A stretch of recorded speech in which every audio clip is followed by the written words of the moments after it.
Take you out on an all-time high. This man has overcome a lot of adversity in life. He's our superstar, and in fact, he's our new MVP. Help me welcome from Team X88, Double Diamond Executive J.J. Birden!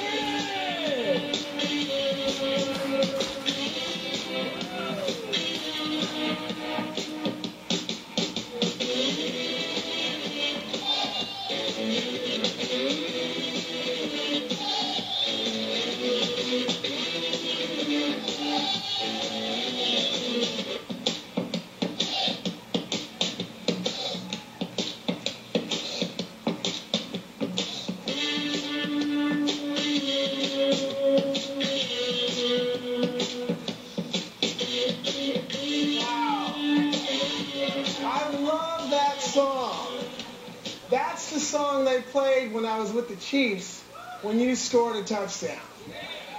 And I heard that song. I tried to force him to play that song as much as possible by getting in the end zone.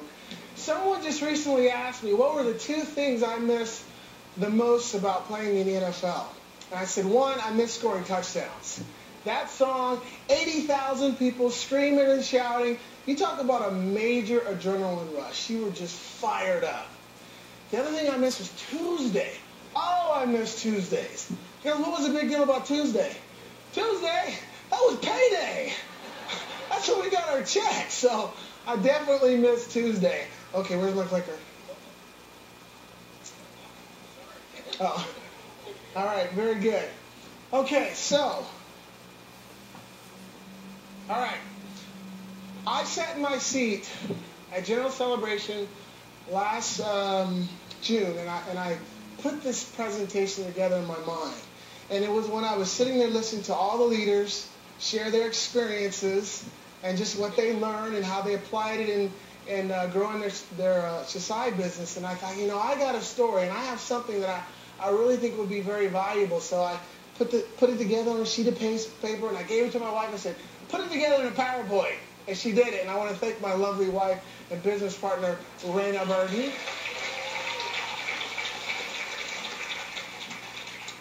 The thing about success is, you know, you see the end results. You see the football player, you see the highlights. You hear about the successful society distributors, the double diamonds, the presidentials, the ambassadors. They're on the stage, they're getting all the accolades and all that. But what you don't really get to see is what it took for them to reach those levels, whether it's sports or whether it's in this business. You don't get to find out the details and the challenges and so forth. And so I put this presentation together specifically to help anyone in this business that's had an obstacle that they had to deal with. And they were trying to reach a goal. They wanted something. They wanted to achieve something that was really important to them, but an obstacle, a challenge, kind of came before them. And they stumbled. And they gave up. And they quit. And they never achieved that goal. My job here today is to inspire you, is to push you to greatness, to push you to go that extra mile, to push you to achieve whatever it is you want to achieve in this business. And if I can inspire one person, I did my job. Does that sound fair? All right. Let's rock and roll then. I'm going to take you on two journeys. I'm going to take you through the journey that I experienced to get to the NFL. And then I'm going to take you on the journey that I'm on right now at Shasai. And you're going to see how the two relate. And that's where I think I can make my point. I titled this Never, Never Quit for a reason. Because many of us do quit when we shouldn't quit. And if we could just go that extra mile, we could achieve what we want to achieve. So I'm going to take you all the way back to the beginning, when it all started, all the way back, all right? Okay, well, maybe I don't want to go that far back. Let's fast forward about 20 years. Let's go to the University of Oregon. I heard there was a really good game the other day. Does anybody know who won? Anyway, I went to the University of Oregon on a track scholarship. And really, my goal was just to go to college. No one in my entire family had ever been to college. So I wanted to go to college, and I wanted to graduate, and I wanted to get a job and be successful and all that stuff. But I knew that because of limited funds, athletics was my ticket. That was the way I was going to get there. So I was recruited in track and field, and I got a track scholarship. Now, football wasn't really my thing. I played in high school, and I was pretty good. But what happened was all the coaches in college kept saying I was too small to play. So I was like, okay, you really think so?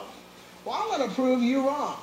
So that was really kind of my motivation, just to prove all those coaches wrong that I could actually play college football. Because I wasn't a very big athlete, and, you know, they measure you and do all that thing, and they figured, okay, you can't play at this level, but once again, you can't measure what's inside your heart. You can't measure what's inside here. So I was determined to prove those coaches wrong. So as I'm continuing my career at Oregon, and I was a two-sport athlete, which is kind of rare, but I was balancing academics and athletics, but I did really well. I mean, I made the football team my second year after I begged the coach to give me a tryout. And he kind of said, okay, we'll give you a tryout. Well, I was like 13th on the depth chart, and by week 2, I was number 3. And I worked up pretty fast. But I was content. I was on the team. That was good enough for me.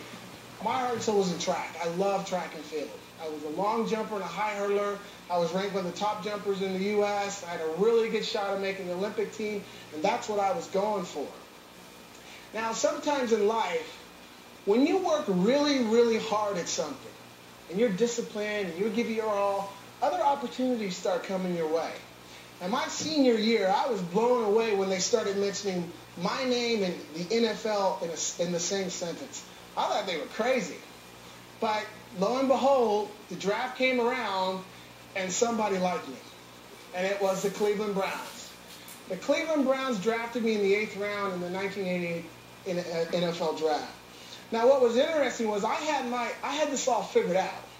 I was going to finish school, I was going to graduate, I'd win nationals, I'd go to the Olympics, and everything was going to be fine and dandy. But because I got drafted, I had to go to this rookie camp.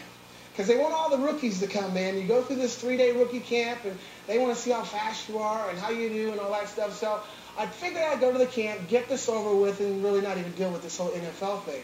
I wanted to go to the Olympics. So as I got ready to leave, my track coach, Bill Dillinger, says, JJ, I don't want you to do the practices. Just go to the meetings. I said, Bill, I never get hurt at these things. I'll be okay. Well, I went out there for the rookie camp. Third practice, I tore 2 ligaments in my knee. So I tore my anterior cruciate ligament and one of my other ones, and track was done. It was done. And this article came out the very next day, talked about the serious knee injury, dimming my Olympic chances and all that. And I was crushed. However, I want to explain to you, and you're going to hear me say this quite a bit. I tell you what I did not do. I didn't start feeling sorry for myself. Oh, woe is me. Life is so unfair. You know, I didn't do that. Because I knew that there were athletes who recovered from knee surgeries. I just wanted a little bit of information from the doctor to find out how serious the knee injury was. So I said, Doc, can I get on my speed back? Will I ever be as athletic as I was? And he said, JJ, if you work really, really hard, you got a shot. So from that moment on, I was determined to work harder than anyone had ever worked to rehabilitate their knee. And I went to work right away. I flew back home to Eugene. I did graduate. I got my degree. Then I flew back out to Cleveland, and I started rehab.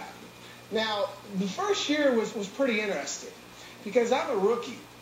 And what was really cool about that year was the fact that I had no pressure. And you want to talk about a pressure-packed profession. Oh, man, it's very stressful. You're being scrutinized constantly. You're evaluated.